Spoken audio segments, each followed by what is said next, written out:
And hear me when I tell you this. When people can walk away from you, let them walk. When people can walk away from you, let them walk. Everything you're going through is preparing you for what you ask God for. You just got to quit tripping while you're in the process, because the process is necessary. You may not see it now, but when he gets you on the other side of it, you're going to see exactly why it went that way, and you're going to be okay with it. But quit tripping during the process. Oh, Lord, why me? You ain't the only one. Oh, Lord, why me? You ain't the only one. Oh, Lord, why I lose my job? You ain't the only one unemployed. Oh, Lord, why he leave me? You ain't the first chick got left. Lord, if I could just stay with him a little bit longer. Maybe you don't need him. Maybe he the reason you ain't got nothing now. Well, I don't want to leave him because I've been with him 8 years. Well, hold up, whoa. You want 8 more years of this? Let his monkey ass go. But now, God can't give you what you want because you want to hold on to what you got. You all in the way. Now you telling him how to bless you. You can't tell God how to bless you. It's a simple process. The only reason I'm telling you this, because this is how I made it. I just do me. I'm just being me. I stay uniquely who I am because you are okay just the way you are, because God made you uniquely who you are. He wanted you to be just like you are. God uses people to help move us toward our destiny. But here's the key. You can't become so dependent on people that you're getting your worth and value out of how they treat you. It's easy to become addicted to compliments, addicted to encouragement, addicted to them cheering you on. Now you rely on them to keep you feeling good about yourself, to always be there to validate you, to make you feel approved. Like a drug, if they don't keep you fixed, meet all your expectations, you get discouraged, feel inferior, work overtime to try to win their approval. And if you rely on people, you'll be disappointed. People will let you down. People will get busy and not be there when you need it. Sometimes people will even turn on you. Quit relying on people. What they do or don't do doesn't determine your worth. What they give you or don't give you cannot stop your purpose. Quit waiting for people to approve you and start approving yourself. People may not encourage you. You can encourage yourself. People may not make you feel special. You can make yourself feel special. I know I'm crowned with favor. I'm one of a kind. I'm a masterpiece. You'll have better relationships if you'll start validating yourself. If you're always depending on somebody else, you'll become needy, a burden, waiting for other people to keep you fixed. Can I tell you, your friends, family members, they have enough problems of their own. They have enough issues that they're dealing with to not come home and have to work on you for 3 hours. That's not only hurting you, it's unfair to the people God put in your life. They're not responsible for your happiness. They're not responsible to keep you cheered up. Don't put that extra pressure on them. If you're basing that off of what people give you, then if they change their mind, if they stop doing it, you'll feel devalued. Well, Joel, my parents didn't raise me right. I didn't have a good childhood. My spouse never compliments me. My boss didn't give me the credit that I deserve. I say this respectfully. If you didn't get it, you didn't need it. They can't stop your destiny. What they say or do cannot override God's plan for your life. That person that walked away, did you wrong, made hurtful comments, shake off the disrespect. Don't believe the lies that you're not talented enough, attractive enough, good enough. They don't determine your value. They can't lessen your self-worth. The only power people have over you is the power that you give them. And it's good when people encourage us, when they cheer us on. What I'm saying is don't become dependent on that. If you'll start passing these tests, not relying on people, you'll not only live more confident, more secure, but I believe and declare you're going to overcome obstacles that looked insurmountable, accomplish dreams that seemed impossible, and reach the fullness of your destiny. I can't tell you, if you don't get anything else, you have to look at your relationships and you've got to ask yourself the question, what is this relationship doing to me? And I mean in every area of your life. When the doctor looked at me and said, you have cancer. Cancer is the most feared word in 7 different languages. One of the first things I had to do, I found out who had cancer at some point in time or was living with cancer and conquered it. I surrounded myself with people who had done what I wanted to do, who were winning at the game. See, it's very important, every area of your life. If you want to improve your health, start hanging around healthy people. They did a 30-year study and said that the reason that most people are obese, it's a mind virus. Listen to what they said. A mind virus is communicated mind to mind. That if you have a friend that's fat or you marry somebody that's obese, you have a 41% to up to 161% of becoming obese yourself. Even if they live in another state. Whoa, why? Because birds of a feather flock together. Never forget, high school teacher Mr. Leroy Washington said, Mr. Brown, if you run around with 9 broke people, I guarantee you'll become number 10.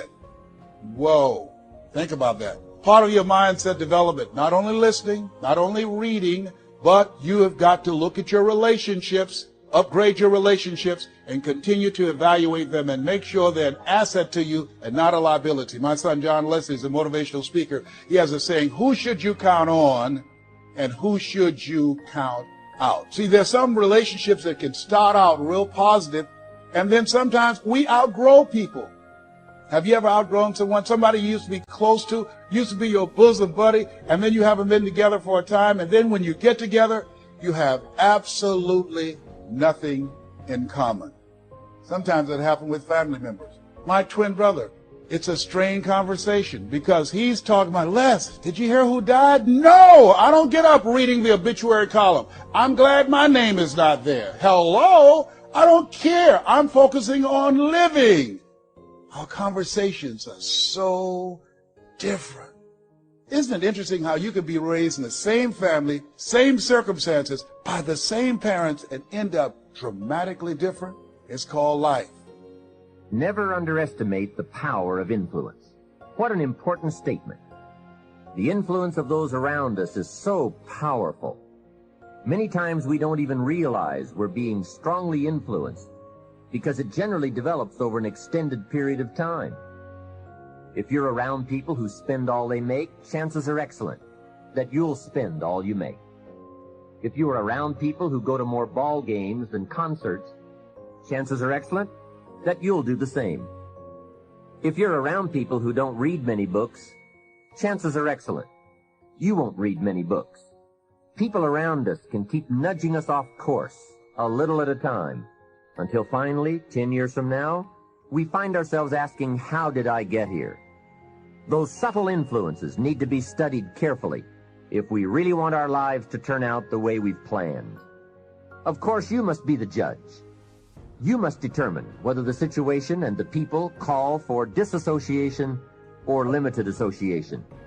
But remember, if it isn't taking you where you want to be 5 years from now, 10 years from now, now is the time to fix it. Spending more time with the right people. People of substance and culture. People who understand philosophy and discipline. People of accomplishment and character. Many years ago, Mr. Shelf said to me, Mr. Rohn, if you truly wish to be successful, you've got to get around the right people. Keep asking the question, who can I get around? Who could I spend some time with who would have a positive influence on my life? Don't pick up your plan, especially your financial plan, from unsuccessful people. This is called association on purpose. Getting around the right people by expanding your circle of influence. Listen to me, man. You have a great life in front of you. But your great life is in front of you. It's not behind you. What you did back there ain't got nothing to do with what God got for you. What you did back there was learn the lessons to get you to where you are at this particular moment right here. But what God got for you, do you know, man, that you can actually mess your life completely up? You can jack it all the way up and you can turn around and get it right. Do you understand that? Do you understand that you could have had a baby out of wedlock and still be all right? Do you know that you can be divorced multiple times and still be okay? Do you understand that you cannot have a degree and still be just fine? You want to know how I know? Because I'm telling you what I know. I lost everything twice. I don't know if you've ever lost everything before, but I've been bottomed out twice. I done seen rock bottom 2 times. I've been through some walls up in here, man. I'm just trying to tell you, man, God is really with you.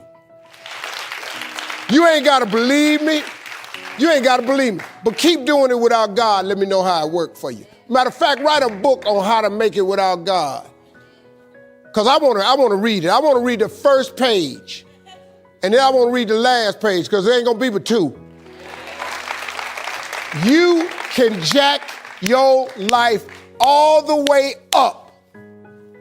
God is in the forgiving business. You can make all the mistakes you want to make or think you shouldn't make. God is in the get it together business. If you got dreams and visions, I got news for you. God is in the make your dream come true business. He did it for me. How he won't do it for you? A lot of y'all better than me. I'm just gonna flat out tell you. Most of y'all ain't done what I had to do to get to where I am today. You just ain't had to do this type of dirt. You ain't been homeless, so you ain't got to scrap like me. Most of y'all didn't come. You're not old as me. I've overcome it all because I have a relationship with him. And you can listen to me and tell that I'm not a perfect person. I am not a perfect Christian. I have my flaws. I am a flawed human being. But guess what? You are too. You ain't got it all together. I dare you to say you do. I make a lot of money, man. But guess what? I ain't got it all together. I'm hurting. I'm hurting, man. Everybody tripping through something. Everybody, I don't care who you are. You're going through something. But if you got God, you can make it. I'm just telling you this little piece of information. I don't see most of y'all most of the time. So you're sitting here, you're kind of looking at me a little bit odd. Why Steve talking like this stuff? I'm just trying to put you on game. Because let me tell you, all y'all want to be successful and you want to be happy, but you got to get there. It's a shortcut to getting there. The shortcut to getting there is the relationship with God. If you try it without him, you're going to fail miserably. You're going to sink, man. It's going to be ugly for you. Now, this is what you got to do. Identify your gift and get busy with it. God gave all of you a gift. Identify your gift. It is the thing that you do the absolute best with the least amount of effort. That's your gift. Get busy at that. If it's drawing, if it's teaching, if it's sharing, if it's caregiving, he put that gift inside of you. He didn't hide it under a rock or put it under the mountain or put it on the mountain somewhere. He put the gift in you. And you look at me any kind of way you want to. What I'm just telling you is real. That's how you become successful. Identify your God-given gift, what he gave you at birth. If you do that, God will open up the windows of heaven and pour out a blessing that you won't have room enough to receive. I am telling you, that is a fact.